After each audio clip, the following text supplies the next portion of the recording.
Hello दोस्तों, स्वागत है आपका आज के सेशन में। मैं हूँ राजवीर सिंह और आज का जो हमारा सेशन होगा उसमें अपन डिस्कस करेंगे जेईई पीवाईक्यूज के ऊपर।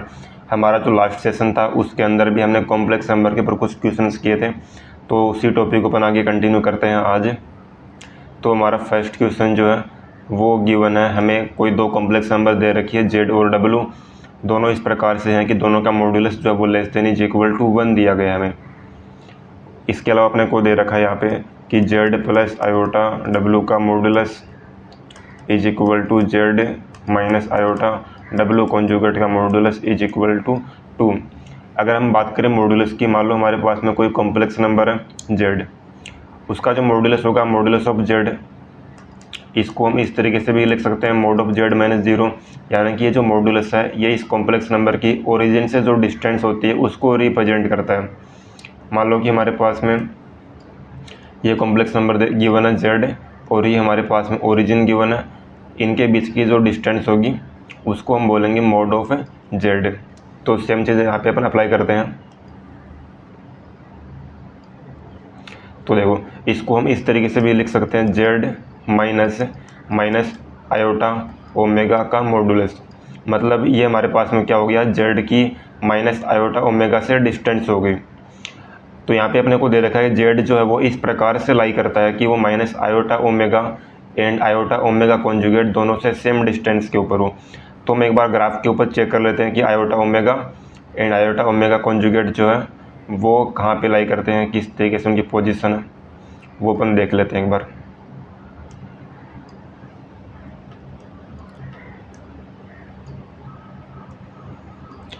ये हमारे पास में हो गया रियल एक्सिस, इसको मान लेते हैं अपन imaginary axis.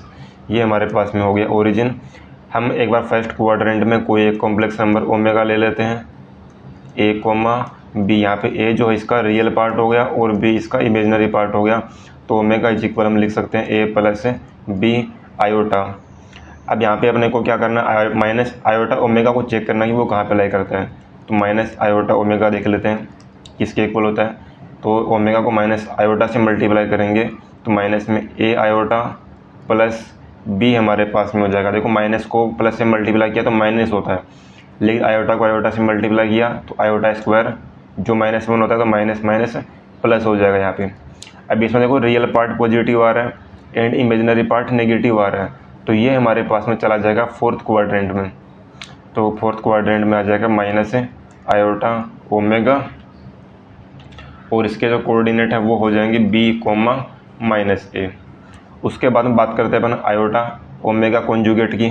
Iota omega conjugate, देखो जब भी हमें किसी कॉम्प्लेक्स नंबर का अगर कॉन्जुगेट निकालना हो तो क्या करेंगे, जो इमेजिनरी पार्ट है उसका साइन चेंज कर देंगे, प्लस है तो माइनस कर देंगे और माइनस है तो प्लस कर देंगे।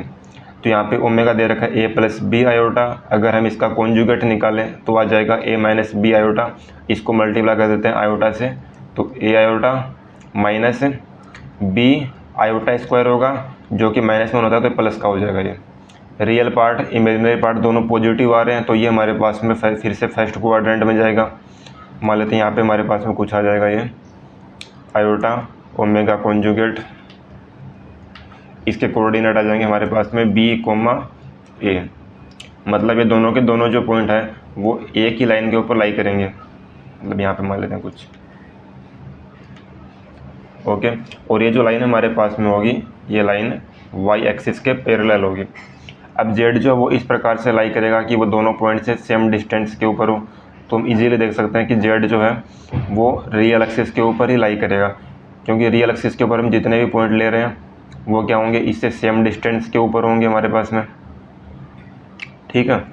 यानी कि जो जेड है एक तरीके से इसका जो परपेंडिकुलर बाइसेक्टर होगा उसी के ऊपर लाई करेगा, ठीक है। परपेंडिकुलर बाइसेक्टर के ऊपर लाई करेगा मतलब वो हमारे पास में हो जाएगा रियल एक्सिस। तो यहाँ से एक चीज़ क्लियर होगी कि जेड जो है वो हमारे पास में लाई करेगा ऑन रियल एक्सिस। अब रियल एक्सिस के ऊपर कहाँ पे लाई करेगा, उसका मॉड्यूलस क्या होगा वो भी अपने को देखना पड़ेगा। तो एक बार हम मॉड्यूलस देख लेते हैं इसका। हमको गिवन है कि जेड प्लस आयोटा डब्लू का जो मॉड्यूलस है वो अपने को 2 गिवन है। लास्ट सेशन के अंदर हमने देखा था कि जब भी कोई दो कॉम्प्लेक्स नंबर प्लस में या माइनस में आ रही है उनका अगर हमें मॉड्यूलस निकालना हो तो उसकी जो मैक्सिमम वैल्यू होती है वो कैसे निकालते हैं अपन, mod of z plus mod of iota W का मॉडुलस। अब देखो, चाहे हम आयोटा डब्लू का मॉडुलस निकालें या डब्लू का मॉडुलस निकालें, दोनों हमारे पास में सेम ही आएंगे, क्योंकि आयोटा से मल्टीप्लाई करने पर मॉडुलस में कोई चेंज नहीं होता है। ओके, और इसकी वैल्यू अपने को 2 गिवन है, तो यहाँ से mode of z plus mod of W जब 2 के या तो इक्वल होगा या उससे ग्रेटर देन होगा। अब हमको यहाँ पे क्वेश्चन में गिवन है कि mod of Z less than is equal to 1 and mod of W less than is equal to 1। मतलब यहाँ पे अगर हम इन दोनों की अगर मैक्सिमम वैल्यू पुट करते हैं, 1 पुट करते हैं, तो यहाँ पे ये इस इनइक्वलिटी को सेटिस्फाई करता है, वो भी 2 के ऊपर। जब इसकी वैल्यू 2 के इक्वल लेते हैं तो ये इस इनइक्वलिटी को सेटिस्फाई करते हैं। बाकी अदर कोई भी वैल्यू अपन ले रहे हैं तो वो इस इनइक्वलिटी को सेटिस्फाई नहीं करेगा। तो यहाँ से हमारे पास में क्या चीज़ क्लियर होगी कि मोड ऑफ जेड जो हमारे पास में है ये 1 के इक्वल होगा। ओके, अब देखो मॉडुलस 1 है और जेड जो है वो रियल एक्सिस के ऊपर लाई कर रहा है, तो मतलब या तो वो 1,0 के ऊपर लाई करेगा या फिर -1,0 के ऊपर लाई करेगा। मतलब जेड जो है वो या तो 1 के इक्वल होगा या फिर -1 के इक्वल होगा। तो अगर हम ऑप्शन देखें 1 और -1, तो ऑप्शन सी हमारे पास में यहाँ पे राइट आंसर हो जाएगा। बढ़ते हैं फिर नेक्स्ट क्वेश्चन की तरफ। ओके, देखो Z1 Z2 Z3 जो वो हमारे पास में किसी ट्रायंगल के वर्टेक्स दे रखे अपने को। ये हमको ट्रायंगल ले लेते हैं, ये Z1 मान लेते हैं, इसको Z2 मान लिया, इसको मान लेते हैं Z3। अब इनके बीच की जो डिस्टेंस होगी उसको एक बार हम मान लेते हैं Z1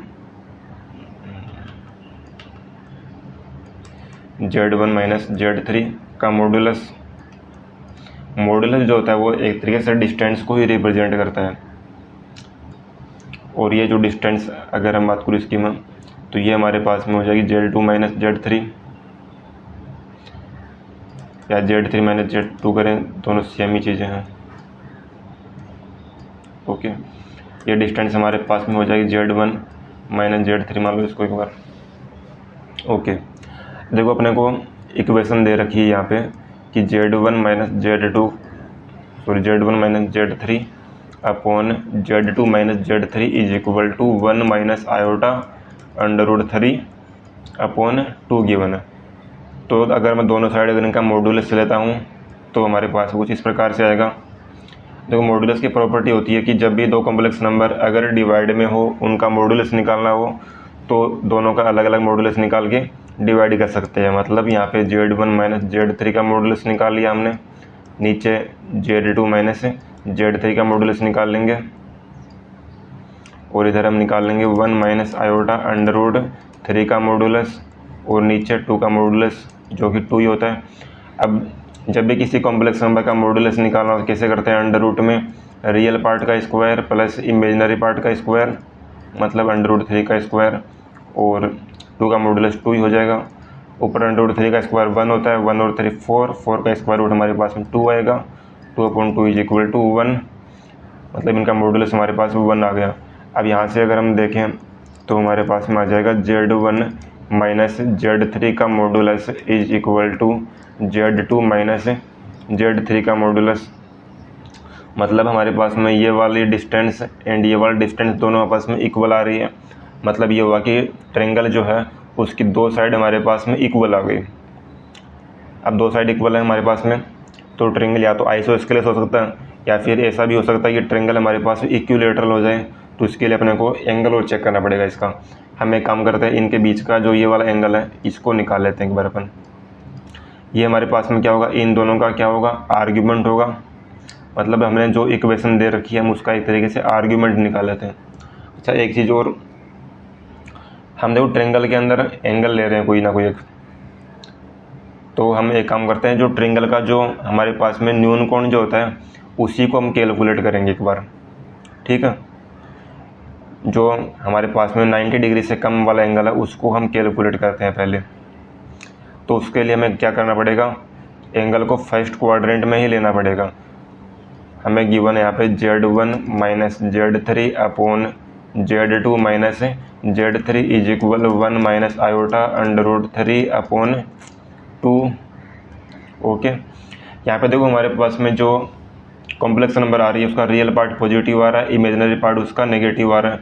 मतलब हमारे पास एंगल जो आएगा फोर्थ क्वाड्रेंट में आएगा, और फोर्थ क्वाड्रेंट में एंगल अपन नेगेटिव लेते हैं। तो यहाँ पे अपन नेगेटिव एंगल ना लेकर के उसको पॉजिटिव ही कैलकुलेट करेंगे, फर्स्ट क्वाड्रेंट में ही लेके आएंगे। तो इसके लिए हम क्या करते हैं, पहले ऊपर वाला पार्ट पॉजिटिव बनाते हैं। इसके लिए मैं उसको ऊपर नीचे इसके कॉन्जुगेट से मल्टीप्लाई कर देता हूँ। तो 1 + i√3 अपॉन 1 + i√3।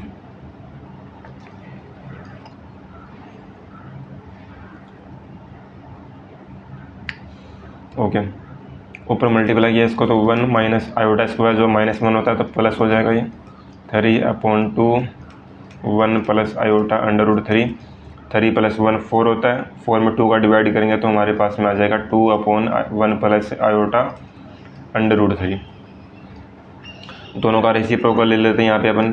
तो Z2 - Z3 upon Z1 - Z3 is equal to 1 + i√3/2। अब यहाँ पे अपन क्या करेंगे, इनका आर्ग्यूमेंट ले लेते हैं दोनों का, दोनों साइड में। Argument of Z2 - Z3 upon Z1 - Z3 is equal to, इसका आर्ग्यूमेंट ले लेंगे। जब भी हमें किसी कॉम्प्लेक्स नंबर का आर्ग्यूमेंट निकालना हो तो कैसे निकालते हैं, tan inverse imaginary part upon real part. तो हमारे पास में आ जाएगा tan इनवर्स √3 जो कि किसके इक्वल होता है, π/3 के इक्वल होता है। मतलब हमारे पास एंगल क्या आ गया, π/3 आ गया। ये वाला एंगल हमारे पास में आ गया π/3। ओके, हमने पहले कैलकुलेट किया कि ये इसकी दोनों साइड हमारे पास इक्वल है। अगर ये दोनों साइड इक्वल है तो ये वाला एंगल जो होगा ये भी इसके इक्वल होगा, और तीनों एंगल का सम 180 होता है। तो तीनों का सम 180 के इक्वल करेंगे तो हमारे पास ये वाला एंगल भी आएगा π/3, ये वाला एंगल भी π/3 आ जाएगा। तीनों एंगल हमारे पास इक्वल आ रहे हैं तो मतलब ट्रायंगल कैसा हो जाएगा, इक्विलेटरल, यानी ऑप्शन सी हमारे पास में इसका राइट आंसर हो जाएगा। यहाँ पे बढ़ते हैं नेक्स्ट क्वेश्चन की तरफ।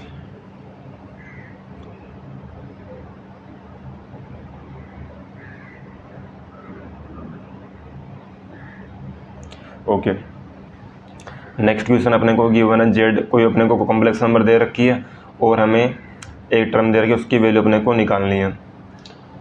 हमें यहाँ पे गिवन है Z is equal to √3 + i/2। देखो ये जो वैल्यू है कुछ ओमेगा जो क्यूब रूट ऑफ यूनिटी होते हैं उससे कुछ मिलती जुलती है। हम इसको क्यूब रूट ऑफ यूनिटी में कन्वर्ट कर सकते हैं। क्यूब रूट ऑफ यूनिटी यानी कि 1 ओमेगा स्क्वायर होते हैं। यहाँ से हमारे पास ओमेगा जो होता है वो किसके इक्वल लेते हैं अपन, -1 + i/3/2 के इक्वल लेते हैं। एंड ओमेगा स्क्वायर जो वो अपन लेते हैं -1 - i/3/2 के इक्वल।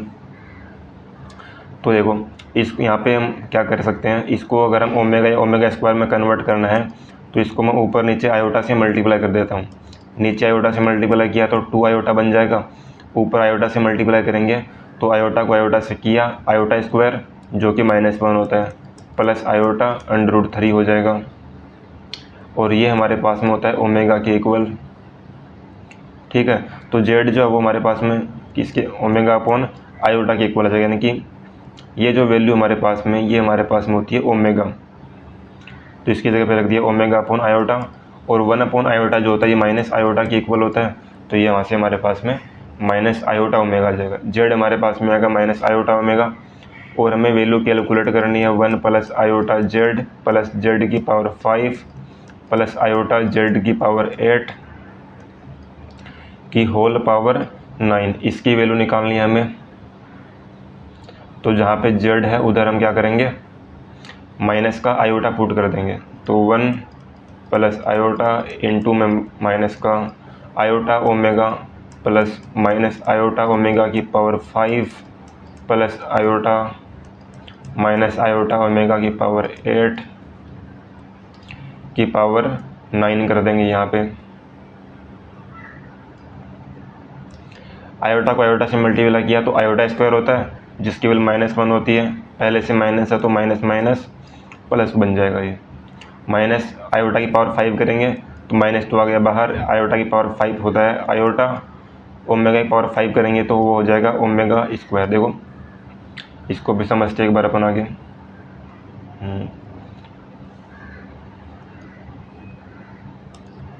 देखो ओमेगा क्यूब की वैल्यू हमारे पास 1 होती है, 1 प्लस ओमेगा स्क्वायर की वैल्यू 0 होती है। ये हमारे पास में क्यूब रूट ऑफ यूनिटी की प्रॉपर्टी होती है। अगर हमारे पास ओमेगा की कोई भी पावर अगर 3 का मल्टीपल आ रही है तो उसकी वैल्यू भी 1 होती है, अगर n हमारे पास में कोई भी एक इंटीजर आ रहा है। ठीक है, तो ये सारी प्रॉपर्टी अपने को यूज करना है और बस वैल्यू रखनी है इधर। आगे देखो आयोटा को रखा ऐसा का ऐसा, माइनस आयोटा की पावर 8 करेंगे तो देखो वो तो प्लस तो हो जाएगा, वैसे ही आयोटा की पावर 8 हमारे पास में 1 होता है। ओमेगा की पावर 8 करेंगे तो वो हमारे पास ओमेगा की पावर 2 हो जाएगा। देखो ओमेगा की पावर 8 की अगर वैल्यू निकालनी है अपने को, इसको हम लिखेंगे ओमेगा की पावर 6 डॉट ओमेगा की पावर 2। इसकी वैल्यू 1 हो जाएगी क्योंकि पावर जो 3 का मल्टीपल आ रही है, और यहाँ से इसकी वैल्यू क्या बन जाएगी, ओमेगा स्क्वायर हो जाएगी। क्लियर इतना। उसके बाद में देखो 1 प्लस ओमेगा, देखो इससे ये टर्म कैंसिल होगी, यहाँ पे बचा 1 प्लस ओमेगा। यहाँ से देखो इस इक्वेशन से अगर मैं 1 प्लस ओमेगा की वैल्यू निकालूँ तो वो किसके इक्वल आ जाएगी, माइनस ओमेगा स्क्वायर की इक्वल आ जाएगी। तो हमारे पास राइट आंसर आ जाएगा इसका माइनस ओमेगा स्क्वायर, जो कि हमारे पास किसके इक्वल आ रहा है। अच्छा ओके, हमें इसकी पावर 9 और निकालना है अपने को, इसकी पावर करनी है अपने को 9। ठीक है, इसकी पावर 9 कर देंगे अपन। तो -1 की अगर ओड पावर हमारे पास में आ रही है, कोई भी सम पावर अगर आ रही है तो माइनस का साइन तो हो जाएगा बाहर, ओमेगा की पावर 18 हो जाएगा। अभी ये भी हमारे पास में 3 का मल्टीपल होती है तो इसकी वैल्यू क्या आ जाएगी, -1। तो -1 हमारे पास में आ जाएगा right answer, option C correct answer हो जाएगा। फिर नेक्स्ट क्वेश्चन हमें गिवन है यहाँ पे, जेड हमें कोई कॉम्प्लेक्स नंबर दे रखी है cos theta plus iota sine theta, और अपने को वैल्यू निकालनी है summation m is equal to 1 to 15 imaginary part of Z की पावर 2m-1, इसकी हमें वैल्यू निकालनी है। अच्छा देखो यहाँ पे एक चीज़ का ध्यान रखना है, जेड बराबर कोस theta plus iota sine theta है। इसको अगर मैं एक्सपोनेंशियल फॉर्म में लिखूँ तो e की पावर आयोटा थीटा भी हम इसको लिख सकते हैं। अगर मेरे को जेड स्क्वायर करना है तो e की पावर 2 आयोटा थीटा हो जाएगा, और ये हमारे पास किसके इक्वल हो जाएगा, कोस 2 थीटा प्लस में आयोटा साइन 2 थीटा के इक्वल हो जाएगा। हमें बस इसी प्रॉपर्टी यूज करना है। अगर हमें मान लो जेड क्यूब निकालना हो तो यहाँ पे 3 थीटा कर देंगे। ठीक है, तो जो भी पावर निकालनी हो तो उसको अपन थीटा के मल्टीपल में रख देंगे, तो वही काम इधर करेंगे। 1 अगर यहाँ पे रखता हूँ मैं तो 2 × 1 2 - 1 1 हो जाएगा। तो हमारे पास में बचेगा जेड प्लस 2 रखूँगा तो जेड क्यूब प्लस जेड की पावर 5 जेड की पावर 7 जेड की पावर 15 रखा तो 29 बन जाएगा। ये हमें इसका जो इमेजिनरी पार्ट है उसकी वैल्यू हमें निकालनी है। क्लियर है इतना, ओके ठीक है। अब देखो जेड जो वो किसके इक्वल है, cos theta plus sign iota sine theta, तो उसका अगर इमेजिनरी पार्ट की बात करूँ तो वो हमारे पास में आ जाएगा साइन थीटा। अगर जेड क्यूब करता हूँ मैं तो वो हमारे पास में आएगा कोस 3 theta plus iota sign 3 theta. उसका अगर इमेजिनरी पार्ट अपन लेते हैं तो वो आ जाएगा साइन 3 थीटा, उसके बाद में sine 5 theta plus sine 7 theta, इस तरीके चलता रहेगा ये साइन। लास्ट वाली टर्म हमारे पास में 29 आ रही है तो 29 थीटा हो जाएगा ये, इस तरीके से। अब हमें निकालनी इसकी। अब देखो हमारे पास में साइन जो है, एक हमारे पास में जो एंगल आ रहे हैं साइन के वो सारे के सारे आ रहे हैं एपी के अंदर आ रहे हैं। थीटा 3 थीटा 5 थीटा 7 थीटा, ये हमारे पास बन गई एक एपी, यानी साइन के एंगल जो वो एपी के अंदर आ रहे हों। तो जब भी हमें इसका योग करना हो तो वो हमारे पास इसका फॉर्मूला होता है साइन एन बी बटा 2 इंटू में साइन, कोई तरीके से कर लेते हैं, ए प्लस n-1 इंटू में b बाई में 2 डिवाइड में साइन b बाई में 2, ये इसका फॉर्मूला होता है। अब हम इसके अंदर वैल्यू पुट करेंगे। यहाँ पे जो b होता है ना, ये हमारे पास में होते हैं डिफरेंस होता है, जो एंगल का डिफरेंस होता है वो अपन यहाँ पे बी होता है। तो डिफरेंस हमारे पास कितना आ रहा है यहाँ पे 2 थीटा का आ रहा है, सबके अंदर डिफरेंस 2 थीटा आ रहा है, तो बीटा की जगह पे अपन रख देंगे 2 थीटा, तो ये बन जाएगा। और एन की बात करूँ मैं, एन हमारे पास में होता है टोटल नंबर ऑफ टर्म्स, यहाँ से 1 से चल रहा है और 29 तक, तो टोटल नंबर ऑफ टर्म्स हमारे पास कितने आ जाएंगे 29 नहीं आएंगे, हमारे पास में चल रहा है इस प्रकार से चल रहा है 1 3 5 7 से लेकर 29 तक। तो अपने को टोटल नंबर ऑफ टर्म्स निकालने इसके अंदर, तो हम एक काम करते हैं 29 माइनस 1 डिवाइड में 2 प्लस 1 कर देंगे, तो हमारे पास में आ जाएगा 15, नंबर ऑफ टर्म्स हमारे पास 15 आ जाएंगे। यहाँ पे जो नंबर ऑफ टर्म्स है ये मैंने इस प्रकार से कैलकुलेट किया कि 1 3 5 7 29 ये हमारे पास में एक AP बन रही है, 1 3 5 7 से लेकर 29 तक ये हमारे पास AP बन रही है। इसका अपने nth टर्म दे रखा है और हमें इसका पदों की संख्या निकालनी है, तो मैंने वहाँ पे an वाला फॉर्मूला लगा दिया a plus n minus 1 into D वाला, तो वहाँ से मेरे पास में n की वैल्यू आ गई इधर से, ठीक है। ओके, n की वैल्यू 15 आ गई, और बीटा बाई 2 करेंगे अपन तो हमारे पास थीटा हो जाएगा ये, इंटू में साइन a की वैल्यू क्या है हमारे पास में थीटा, a हमारे पास में होती है फर्स्ट टर्म जो होती है, फर्स्ट एंगल जो होता है उसको अपन बोलते हैं a, तो उसकी वैल्यू थीटा हो गई। n माइनस 1 करेंगे तो हो जाएगा 14, बीटा बाई 2 करेंगे तो थीटा हो जाएगा, अपॉन में साइन बीटा बाई 2 करेंगे तो थीटा हो जाएगा यहाँ पे, ठीक है। तो ये बन गया। अब देखो थीटा बराबर अपने को दे रखा 2, तो 2 पुट कर देंगे इसके अंदर, तो साइन 30 डॉट साइन, ये देखो 14 थीटा इंटू में थीटा 15 थीटा हो गया, तो ये भी 30 हो जाएगा, अपॉन में साइन 2 हो जाएगा यहाँ पे। साइन 30 की वैल्यू 1/2 होती है, इसकी वैल्यू 1/2, तो 1/4 साइन 2 डिग्री इसका आंसर आ जाएगा। चेक कर लेते हैं कौन सा आंसर आ रहा है इसमें,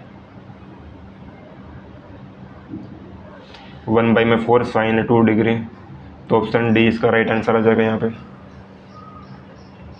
बढ़ते हैं फिर नेक्स्ट क्वेश्चन की तरफ। ओके, नेक्स्ट क्वेश्चन गिवन अपने को, हमें समेशन दे रखा है वो अपने को कैलकुलेट करना है यहाँ पे। ओके,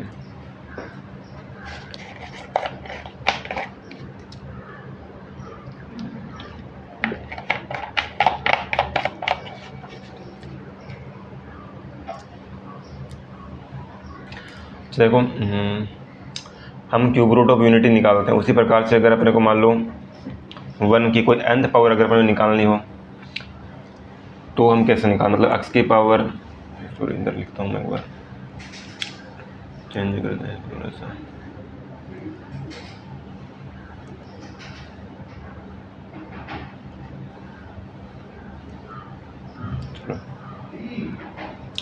मतलब अपने को गिवन हो x की power n is equal to 1, और यहाँ से अगर अपने को x की वैल्यू निकालनी हो तो कैसे निकालेंगे।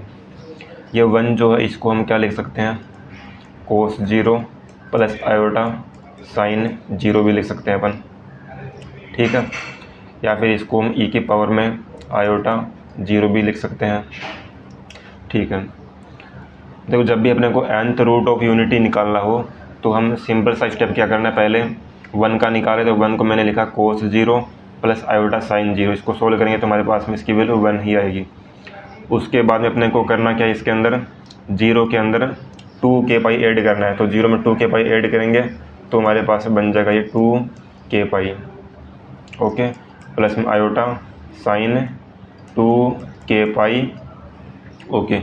अब अपने को पावर दे रखी है इधर n, तो हम n से इसको डिवाइड कर देंगे, हमारे पास बन जाएगा ये हमारे पास में आ गया nth रूट ऑफ यूनिटी, जहाँ पे k की जो वैल्यू है वो होगी 0 1 2 से लेकर के n-1 तक, n रखेंगे तो वापस हमारे पास में 0 के इक्वल ही हो जाएगा वो, ठीक है। तो इस तरीके से हमारे पास में यहाँ से n रूट आ जाएंगे इस इक्वेशन के। तो वही सेम काम अपने को इसके अंदर करना है।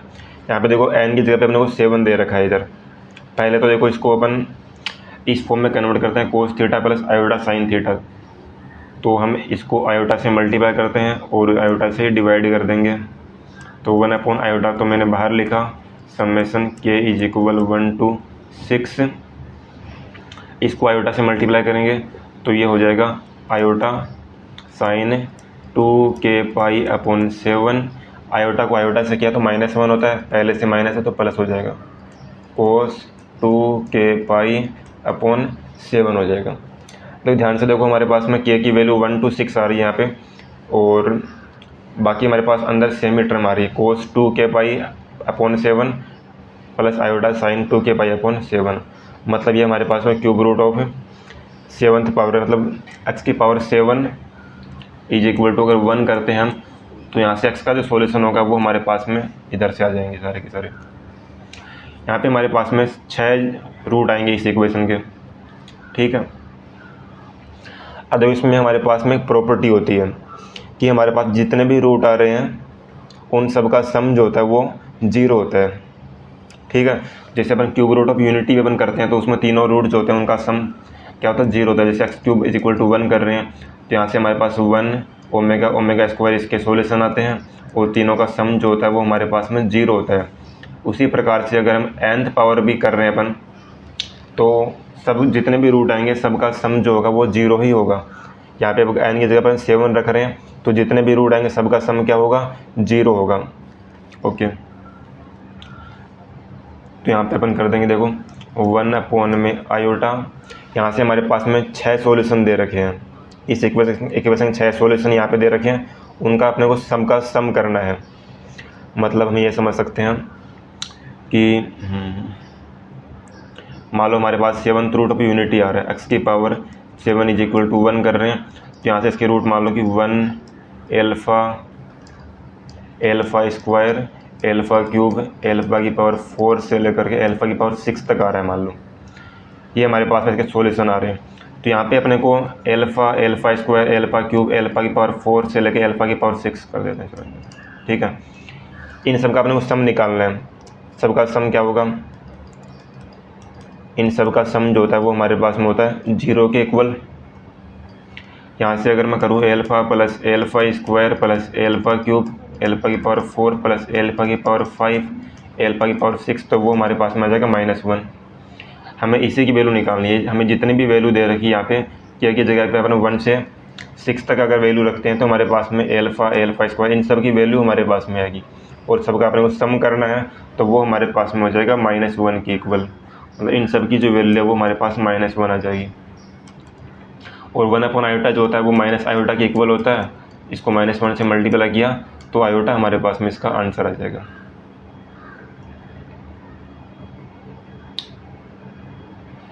तो आयोटा ऑप्शन डी जो इसका राइट आंसर आ जाएगा यहाँ पे। उसके बाद में नेक्स्ट क्वेश्चन आ रहा है हमारे पास में, ओके। देखो ओमेगा हमारे पास में दे रखा है क्यूब रूट ऑफ यूनिटी, इसकी एक प्रॉपर्टी होती है कि a माइनस बी ओमेगा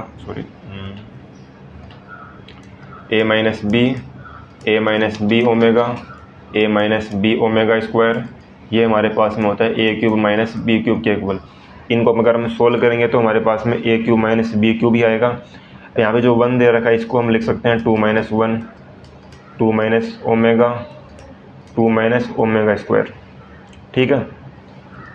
तो इसको मैं क्या लिख सकता हूँ 2 का क्यूब माइनस 1 का क्यूब, क्योंकि a की वैल्यू तो 2 हो गई और b की वैल्यू यहाँ पे 1 हो गई। तो जो फर्स्ट टर्म है यहाँ से यहाँ तक इसकी जगह पे मैंने लिख दिया 2 का क्यूब माइनस 1 का क्यूब। आगे अपने को 2 आ रहा है, यहाँ पे 2 को अपन लिखेंगे 3 माइनस 1, तो ये बन जाएगा 3 का क्यूब माइनस 1 का क्यूब। आगे 4 का क्यूब माइनस 1 का क्यूब, इस तरीके चलता रहेगा हमारे पास में। ये लास्ट टर्म आ जाएगी हमारे पास में n³ माइनस 1 आ जाएगी यहाँ पे। अब हम इसकी वैल्यू निकाल, देखो हमारे पास में क्या आ रहा है 2 से n तक आ रही टोटल टर्म, ओके। पहले तो ये चेक करो कि जो -1 आ रहा है ये कितने टाइम तक आ रहा है हमारे पास में। ये एक टर्म होगी, 2 टर्म होगी, ऐसे चेक करें। देखो 2 से स्टार्टिंग हो रही है, n तक जा रहा है।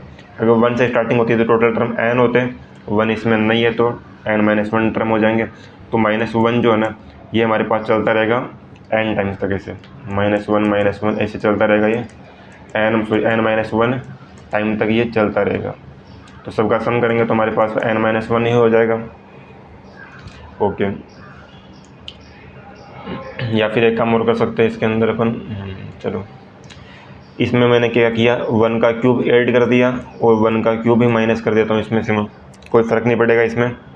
तो -1 जो है इस बार हमारे पास में n टाइम तक हो जाएगा, एक बार हमने a और ऐड कर दिया तो n टाइम तक हो जाएगा, तो ये तो माइनस का n हो गया।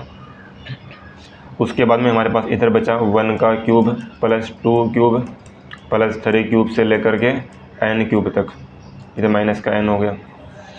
अब 1 से लेके n तक अगर अपने को क्यूब का सम करना है तो वो किसके इक्वल होता है, n कोष्टक n प्लस 1/2 का होल स्क्वायर, इसके इक्वल होता है। यहाँ से माइनस का n हो गया ये। ओके, देखो अब इसको सोल्व कर लेंगे अपन आगे, ठीक है। या तो ये आंसर हो जाएगा या फिर इसको और आगे अपन सोल्व कर ले सकते हैं, इसका स्क्वायर रूट लेके एलसीएम लेके भी हम इसको सोल्व कर सकते हैं। आंसर क्या आ रहा है इसका, आंसर अपने को दे नहीं रखा इधर, इसका आंसर हमारे पास में यही आ जाएगा इधर, ठीक है। n की टर्म में हमारे पास ये आंसर आ जाएगा। इसको अगर और स्टेप आगे सोल्व करते हैं तो स्क्वायर करके एलसीएम लेके कर लेंगे इसको अपन आगे, ठीक है। बढ़ते हैं नेक्स्ट क्वेश्चन की तरफ। ओके, हमारे पास में गिवन है 1a1 a2 से लेके an-1 जो है वो nth रूट ऑफ यूनिटी है, मतलब x की पावर n इज इक्वल 1 करते हैं तो यहाँ से इसके जो रूट आएंगे वो आएंगे 1a1 a2 से लेकर an-1।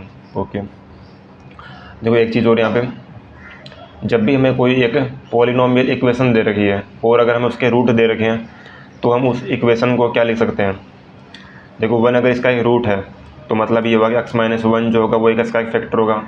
x is equal to 1 इसको सेटिस्फाई कर रहा है, मतलब x-1 जो है वो इसका एक फैक्टर होगा।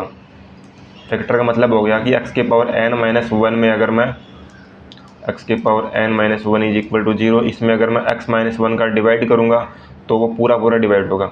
उसी प्रकार से a1 जो इसका रूट है तो x-a1 जो है वो भी इसका एक फैक्टर होगा। अब हमें सारे के सारे रूट दे रखे हैं इसके, तो हम इसको सबको अगर मल्टीप्लाई करते हैं आपस में तो हमारे पास में ये जो होगा ये x की पावर n-1 के इक्वल होगा। ये प्रॉपर्टी होती है पॉलिनोमियल की, अगर हमें रूट दे रखे हैं तो वहाँ से फैक्टर निकाल सकते हैं। अगर सारे रूट अपने को पता है, सबके फैक्टर निकाल लेंगे अपन और सबको मल्टीप्लाई करेंगे तो ये हमारे पास में उस पॉलिनोमियल के इक्वल ही आएगा। तो इसको हमने इस तरीके से लिख दिया।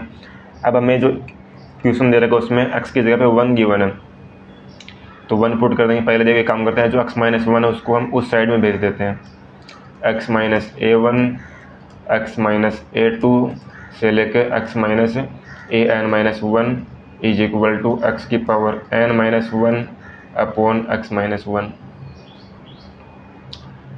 ठीक है। x की जगह पे अपन रख देंगे 1, यहाँ पे बनेगा 1 माइनस a1 1 माइनस a2, इस तरीके चलता रहेगा 1 माइनस an-1 तक इज इक्वल टू 1 की। देखो अगर यहाँ पे मैं x की जगह पे 1 पुट कर रहा हूँ तो 1 की पावर n 1 ही होगा, 1 माइनस 1 0, ऊपर भी 0 आएगा नीचे भी 0 आएगा, मतलब ये तो हमारे पास में क्या हो गया, नॉट डिफाइन हो गया। तो यहाँ पे हम इसको लिमिट लेके सोल्व कर सकते हैं या फिर एक काम कर सकते हैं, अगर हम इसको x-1 से डिवाइड करेंगे तो भी हमारे पास में आंसर आ जाएगा। तो हम एक काम करते हैं, डायरेक्ट लिमिट ही ले लेते हैं इसकी। और लिमिट कैसे निकालते हैं, जब भी हमारे पास में 0/0 फॉर्म बनती है तो ऊपर नीचे अपन डेरिवेटिव करते हैं। ऊपर वाले का डेरिवेटिव करेंगे तो हमारे पास में x की पावर n का डेरिवेटिव होता है n डॉट x की पावर n-1 और नीचे x का डेरिवेटिव हो जाएगा 1 और इसमें अपन x की जगह पे वैल्यू रख देंगे, 1 पुट करेंगे तो यहाँ पे बन जाएगा n, मतलब इसकी जो वैल्यू हमारे पास में आएगी वो आ जाएगी n के इक्वल। तो अपने को प्रूव करना था तो हमारे